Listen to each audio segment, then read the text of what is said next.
सुखी जीवन का रहस्य। एक महान संत हुआ करते थे जो अपना स्वयं का आश्रम बनाना चाहते थे, जिसके लिए वो कई लोगों से मुलाकात करते थे। एक जगह से दूसरी जगह यात्रा के लिए जाना पड़ता था। इसी यात्रा के दौरान उनकी मुलाकात एक साधारण सी कन्या विदुषी से हुई। विदुषी ने उनका स्वागत किया और संत से कुछ समय कुटिया में रुककर आराम करने की याचना की। संत उसके मीठे व्यवहार से प्रसन्न हुए और उन्होंने उसका आग्रह स्वीकार कर लिया।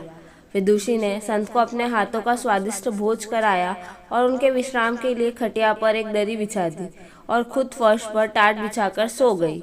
विदुषी को सोते ही नींद आ गई। उसके चेहरे के भाव से पता चल रहा था कि विदुषी चैन की सुखद नींद ले रही है। उधर संत को खाट पर नींद नहीं आ रही थी। उन्हें मोटे नरम गद्दे की आदत थी जो उन्हें दान में मिला था। वो रात भर विदुषी का सोच रहे थे कि वो कैसे इस कठोर जमीन पर इतने चैन से सो सकती है। दूसरे दिन सवेरा होते ही संत ने विदुषी से पूछा कि तुम कैसे इस कठोर धरा पर इतने चैन से सो रही थी। जब उसने बड़ी सरलता से उत्तर दिया, हे गुरुदेव, मेरे लिए मेरी ये छोटी सी कुटिया एक महल के समान ही भव्य है। इसमें मेरे श्रम की महक है। अगर मुझे एक समय भी भोजन मिलता है तो मैं खुद को भाग्यशाली मानती हूँ। जब दिन भर के कार्यों के बाद मैं इस धरा पर सोती हूँ तो मुझे माँ की गोद का आत्मीय एहसास होता है। मैं दिन भर के अपने सत्कर्मों का विचार करते हुए चैन की नींद सो जाती हूँ। मुझे एहसास भी नहीं होता कि मैं इस कठोर धरा पर हूँ। यह सब सुनकर संत जाने लगे। तब विदुषी ने पूछा, हे गुरुवर, क्या मैं भी आपके साथ आश्रम के लिए धन एकत्र करने चल सकती हूँ? तब संत ने विनम्रता से उत्तर दिया, बालिका, तुमने तो मुझे आज ज्ञान दिया है। उससे मुझे पता चला कि चित्त का सुख कहाँ है। अब मुझे किसी आश्रम की इच्छा नहीं रह गई।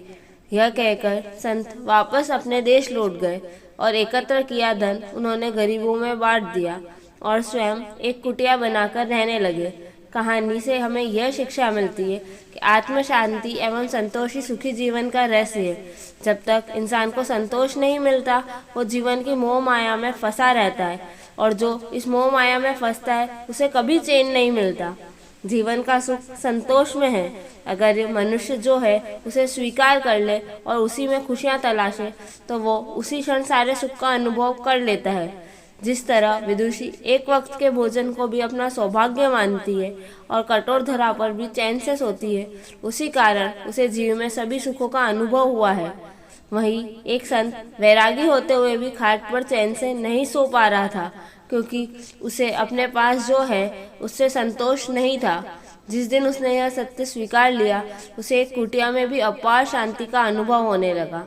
Thank you. अगर आपको मेरी कहानी पसंद आई हो तो उसे लाइक और शेयर करें और कहानी के बारे में अपनी राय कमेंट करके ज़रूर